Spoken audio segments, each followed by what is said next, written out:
NEC 230.70A pertains to outdoor installations. It stipulates that outdoor equipment must be enclosed in a weatherproof enclosure unless it is otherwise protected from the weather. Furthermore, enclosures specifically designed for service equipment must be clearly marked for outdoor use. This ensures that the equipment is suitable for the environmental conditions it will be exposed to, preventing damage and maintaining its operational integrity. The weatherproof enclosure serves as a barrier against rain, snow, ice, and other elements that could compromise the electrical components within. The marking outdoor use provides a clear indication to installers and inspectors that the equipment is designed and certified for outdoor applications. NEC 230.70 ATWR focuses on the height requirements for enclosures containing service equipment. The code mandates that these enclosures must be readily accessible for operation, inspection, testing, and maintenance. This accessibility is crucial for ensuring that qualified personnel can safely and efficiently perform necessary tasks on the equipment without undue difficulty. The height of service equipment enclosures must be not less than the height required by 110.26C for panel boards. This section of the code provides specific clearance requirements for panel boards, which are often related to working space dimensions. Referencing 110.26C ensures a consistent and safe working environment around both panel boards and service equipment enclosures. If the equipment is accessible to children or unauthorized persons, the height must be not less than 6 FT6 and above the floor or grade. This higher mounting requirement is a safety measure designed to prevent accidental contact or tampering with the electrical equipment. By placing the enclosure out of easy reach, the risk of injury or damage is significantly reduced. The 6 FT6 in height is a standard benchmark used in various electrical codes to deter unauthorized access. In summary, when installing an outdoor service disconnect, several key considerations must be taken into account. Firstly, ensure that the equipment is housed in a weatherproof enclosure marked for outdoor use, as specified in NEC 230.70A. Secondly, consider the height requirements outlined in NEC 230.70 ATWR.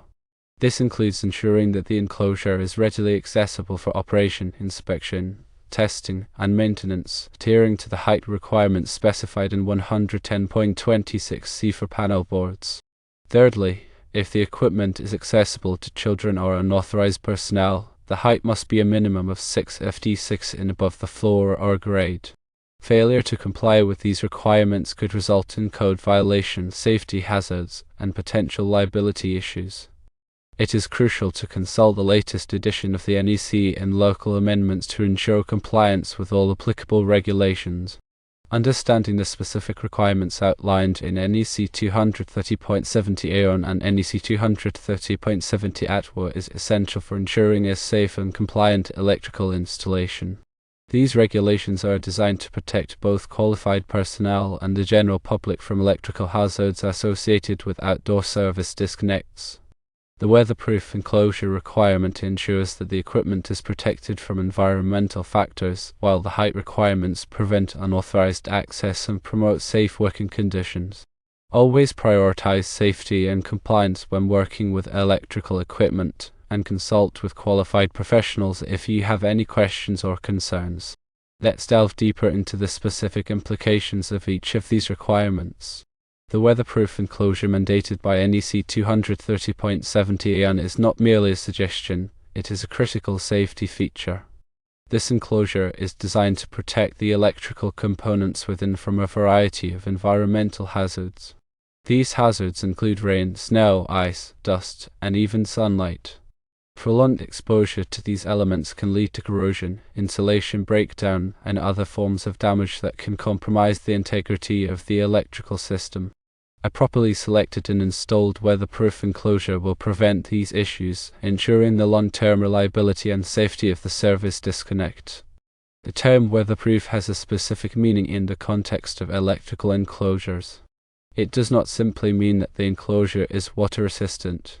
Rather, it indicates that the enclosure has been tested and certified to withstand specific environmental conditions, such as prolonged exposure to rain and ice. The certification process typically involves rigorous testing to ensure that the enclosure meets established standards for protection against water ingress and other environmental factors. The requirement that enclosures for service equipment be marked outdoor use is another important safety measure. This marking provides a clear indication to installers and inspectors that the enclosure is designed and certified for outdoor applications. It helps to prevent the accidental use of indoor enclosures in outdoor environments, which could lead to premature failure and potential hazards. The marking also serves as a reminder to select the appropriate type of enclosure for the specific environmental conditions at the installation site. Moving on to the height requirements outlined in NEC 230.70 ATWER. These are equally important for ensuring safety and accessibility. The requirement that enclosures be readily accessible for operation, inspection, testing, and maintenance is intended to facilitate these tasks for qualified personnel. This means that the enclosure should be located in a place where it can be easily reached and worked on without undue difficulty.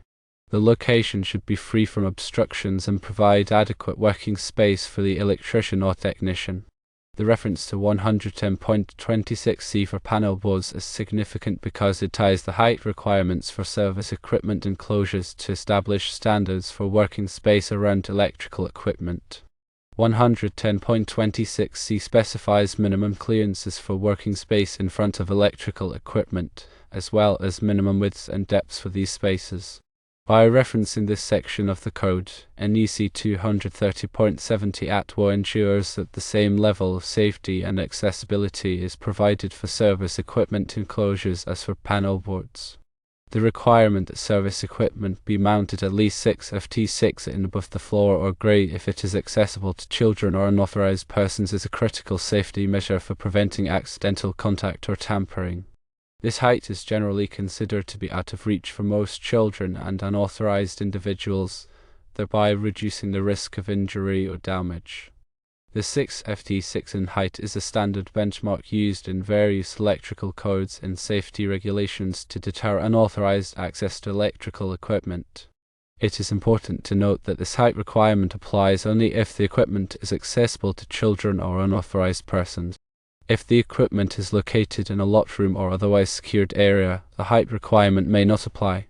However, it is always a good practice to mount service equipment at a reasonable height to promote safety and accessibility, regardless of the specific code requirements. In addition to the specific requirements outlined in NEC 230.70 AON and NEC 230.70 ATWER, there are other factors to consider when installing an outdoor service disconnect. These factors include the location of the disconnect relative to other structures, the type of grounding system used, and the potential for exposure to corrosive elements.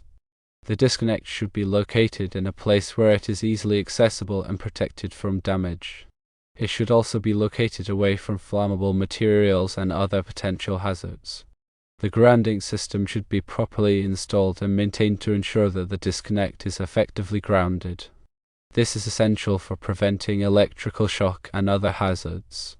If the disconnect is located in an area where it is exposed to corrosive elements such as salt spray or industrial pollutants, it may be necessary to use special corrosion-resistant materials. This will help to extend the life of the disconnect and prevent premature failure. In conclusion, the installation of an outdoor service disconnect requires careful attention to detail and a thorough understanding of the applicable electrical codes and safety regulations. By following the requirements outlined in NEC 230.70 AON and NEC 230.70 ATWER, as well as considering other relevant factors, it is possible to ensure a safe and compliant installation. Always consult with a qualified electrician or electrical inspector if you have any questions or concerns. Remember that electrical work can be dangerous, and it is always best to err on the side of caution. Before working on any electrical equipment, always de-energize the circuit and verify that it is de-energized using a reliable test instrument. Wear appropriate personal protective equipment, such as insulated gloves and safety glasses. Follow all safety procedures and guidelines to prevent injury or damage. Electrical safety is everyone's responsibility, and it is important to take the necessary precautions to protect yourself and others from electrical hazards. The NEC is a comprehensive document that covers a wide range of electrical safety topics. It is essential to stay up to date on the latest edition of the NEC and to consult it whenever you have questions about electrical installations. The NEC is not a substitute for qualified training and experience, but it provides a valuable resource for ensuring electrical safety. In addition to the NEC, there may be local electrical codes and regulations that apply to your area. It is important to check with your local authorities to determine the specific requirements in your jurisdiction. Local codes and regulations may be more stringent than the NEC in some cases, and it is essential to comply with all applicable requirements. The electrical industry is constantly evolving, and new technologies and techniques are being developed all the time. It is important to stay informed about these developments and to adapt your practices accordingly. Continuing education and professional development are essential for staying up to date on the latest trends and best practices in the electrical industry.